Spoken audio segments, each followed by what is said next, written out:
Merci d'être sur la télévision Labari pour suivre le journal de ce jour, vendredi 9 août 2024. Mesdames, Messieurs, bonsoir et bienvenue à tous. Nous débutons ce journal avec cette Assemblée générale hier des retraités du Niger qui se sont retrouvés pour mettre en place une organisation qui va défendre leurs intérêts. Précision avec Nafisa Zaoukou et Ibrahim Abdou. La présentation et l'installation du bureau régional de Niamey de l'association des retraités pensionnés civils, militaires et ayant cause, tel est le but de la présente rencontre. Une rencontre saisie par le président national de la dite association pour faire une brève présentation de cette structure. L'association des retraités et pensionnés civils et militaires et ayant cause a été créée par l'arrêté numéro 23 MI SEI DAR de 6 mars 1982 et la plus ancienne, disons la mère de toutes les associations de retraités du Niger. Notre association a mené plusieurs voyages d'études auprès des associations régionales qui poursuivent les mêmes objectifs que la nôtre. En présidant les travaux de ces assises, le secrétaire général du gouvernorat de Niamey a tenu à féliciter et encourager les retraités tout en réaffirmant la disponibilité du gouvernorat de Niamey à les accompagner dans leur mission qui est entre autres de coordonner l'action de ses membres en créant des structures permanentes de relations, d'amitié, d'entraide, de solidarité et d'assistance. L'association nationale des retraités et pensionnés, civils et militaires, c'est un outil important pour les autorités parce que nos concitoyens, ceux qui ont donné la tranche la plus importante de leur vie active, à ceux que nous avons de plus cher, notre nation, qu'ils soient civils ou militaires, qu'ils se retrouvent ensemble après la vie active pour encore réfléchir sur ce qu'ils peuvent faire pour leur pays, cela mérite d'être souligné, d'être soutenu, d'être reconnu à sa juste valeur. Après la présentation du bureau, composé de 28 membres avec à la tête le contrôleur général de police à la retraite Amadou Seibou, ce dernier n'a pas manqué de livrer un message à ses collaborateurs. Ce qu'on peut faire, effectivement, de tout, c'est accompagner le bureau national dans toutes les activités. Donc, ce bureau national entreprendra. Il va falloir effectivement que nous, en tant qu'anciens, qui ont connu beaucoup effectivement du problème, fassons en sorte que la sensibilisation soit aussi forte pour la mobilisation dans le cadre effectivement du maintien de cette souveraineté déjà engagée, également vers l'indépendance. Il est vrai que c'est dur que les gens voir cette souveraineté, c'est dur, les gens doivent sourire, mais il faut effectivement que les gens soient sensibilisés aussi pour accepter que nous devons passer par là pour attendre aussi ce que les autres nations ont pu, ou les autres nations ont pu arriver aujourd'hui. Au terme de cette rencontre, le président national de l'association des retraités pensionnés civils, militaires et ayant cause a appelé les autorités à mettre les moyens nécessaires pour obtenir l'autonomisation de la dite association. Merci Nafisa Zaoukou. Il a plu abondamment cette année et il continue à pleuvoir abondamment sur l'ensemble du territoire national. Des pluies malheureusement qui sont en train de causer d'énormes dégâts matériels et de pertes en vie humaine. Hier, la ministre de l'Action humanitaire et de la gestion des catastrophes naturelles était face à la presse pour procéder la situation au plan national. Faisons le point avec Adam Soumana et Sadou Doumi. Porter à la connaissance de l'opinion publique la situation des inondations enregistrées dans le pays depuis le début de la saison pluvieuse, tel est l'objectif visé à travers la présente sortie médiatique de la ministre en charge de l'action humanitaire et de la gestion des catastrophes. Ainsi, de prime abord, la ministre a planté le décor avec les actions préventives menées par son département ministériel avant de présenter le bilan des dégâts causés. Globalement, nous avons 137 156 personnes sinistrées et cela constitue à peu près 17 632 ménages. Nous avons à peu près 14 045 maisons effondrées. Nous avons 502 cases endommagées. Nous avons perdu 15 472 têtes de bétail, dont 13 981 petits ruminants et 297 gros ruminants.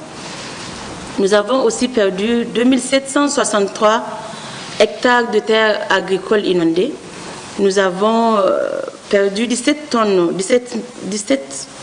495 tonnes de vivres. Nous avons aussi enregistré 1790 murs effondrés, 37 classes endommagées. Et parmi ces personnes, nous avons aussi 93 personnes blessées.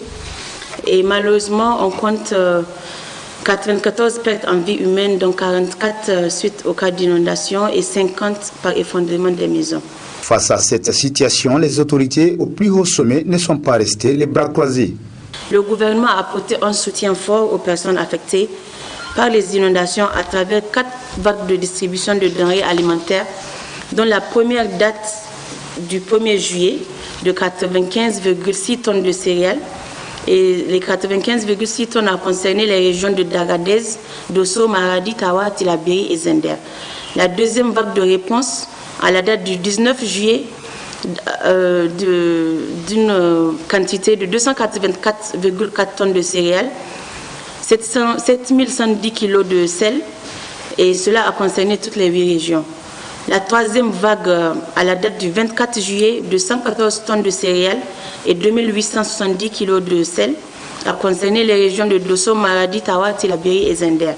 La quatrième vague, à la date du 6 août, de 204,35 tonnes de céréales. Cela a concerné aussi les régions de Difa, Dosso, Maradi, Tawa, Tillabéri et Zender. Et présentement, la 5e vague est en cours d'évaluation pour pouvoir apporter une réponse rapide et efficace à ces populations sinistrées. Sur instruction du chef de l'État, son Excellence, le général de brigade Abdrahman Chani, président du Conseil national pour la sauvegarde de la patrie, et de son Excellence Ali Mohamed Lamine Zen, Premier ministre, nous avons aussi conduit une mission dans la région de Maradi et de Zender pour apporter un réconfort aux populations, poser des actes concrets et aussi surtout leur transmettre un message de soutien. Pour coordonner la réponse aux inondations partout dans le pays, au niveau du ministère, nous avons mis en place une équipe de réponse humanitaire composée d'experts de divers domaines. À la date d'aujourd'hui, des actions de distribution sont en cours dans les régions et des stocks importants de vivres, de biens non alimentaires et d'abris sont en route pour les régions. En plus des vivres disponibilisés, le gouvernement a d'ores et déjà pris des dispositions nécessaires pour que toutes les personnes impactées par les inondations reçoivent l'assistance dont elles ont besoin. Des actions nobles qui méritent l'accompagnement de la population en adoptant des mesures de prévention et de vigilance afin d'agir pour la sécurité de tous. Merci Adamou Soumana. Dans le cadre de la série de reportages pour la campagne de sensibilisation contre l'incivisme fiscal et la mobilisation de la TVA initiée par la Direction générale des impôts DGI, notre équipe est allée à la découverte de la direction des moyennes entreprises DME sises au sein de la Direction générale des impôts. Précision avec Boubacar Ibrahim et Sadoumi. Payer l'impôt, c'est faire preuve de responsabilité. Payer l'impôt, c'est s'acquitter de son devoir civique. Payer l'impôt, c'est surtout contribuer à l'établissement d'un État véritablement souverain, à l'abri des déficits financiers et des pressions et chantages exercés de l'extérieur. Outil de développement par excellence permettant à l'État de financer et de supporter les dépenses publiques, l'impôt assure surtout la capacité aux autorités à fournir les services dont les citoyens ont besoin et à garantir un État de droit. Ainsi, faire preuve de civisme fiscal, c'est faire preuve de patriotisme. C'est affirmer son attachement et son dévouement à la collectivité et c'est également assurer à sa patrie sa dignité. Envie de favoriser l'acquittement régulier des impôts et de garantir les ressources nécessaires pour le financement du développement, la Direction générale des impôts DGI dispose de plusieurs entités, dont la Direction des moyennes entreprises DME. C'est une des 12 directions techniques, une direction opérationnelle précisément, que compte la Direction générale des impôts. La Direction des moyennes entreprises est chargé de la gestion et du suivi des dossiers fiscaux des moyennes entreprises, comme son nom l'indique. Les moyennes entreprises s'entendant les entités économiques qui réalisent des chiffres d'affaires annuels compris entre 200 millions et moins d'1 milliard. On relève également de la gestion du portefeuille de la DME, les dossiers fiscaux des organismes publics, les projets, les ONG, associations. Et là, ça fait un peu une particularité, c'est au titre de ces dossiers que la DME est une direction nationale technique. Au sein de la Direction générale des impôts, la direction des moyennes entreprises occupe une place prépondérante et sa contribution n'est pas des moindres. Par rapport au poids de la DME au sein de la DGI, la DME et la direction des grandes entreprises, à elle réunie, font 75 à 80% des réalisations annuelles de la DGI. Précisément pour la DME, par rapport à 2023, l'objectif 2023 il a été réalisé en valeur relative à 104%. Également en 2024, ça en dépit du contexte qui est toujours économique et financier pas toujours favorable, en dépit d'une augmentation également de la prévision. La prévision, l'objectif assigné a un peu augmenté. Mais malgré tout, jusqu'au premier semestre, la DME a un taux que nous pouvions estimer d'acceptable de 70% en moyenne le mois. L'incivisme fiscal, la fraude ou l'évasion fiscale déstabilise les finances publiques et bloque par la même occasion le développement normal du pays.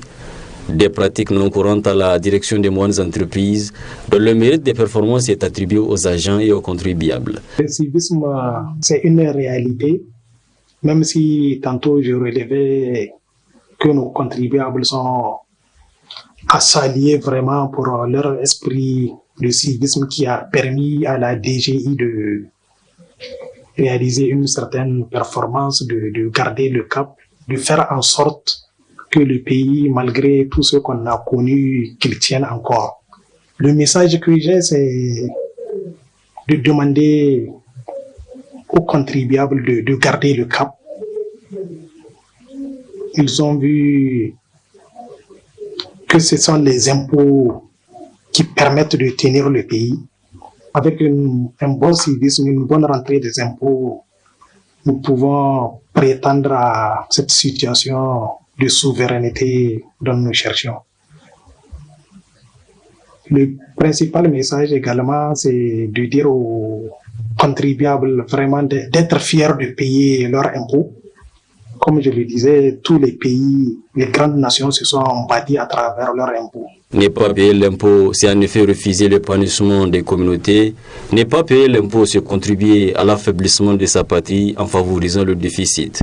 À retenir enfin que dans cette logique de quête de souveraineté totale, le meilleur moyen d'aider l'État, c'est de s'acquitter de son devoir civique qui garantirait en même temps les droits. Merci Boubacar Ibrahima. Nous l'apprenons à l'instant arrivé il y a quelques minutes à Niamey de Samuel Eto'o, président de la Fédération camerounaise de football FECAFOOT.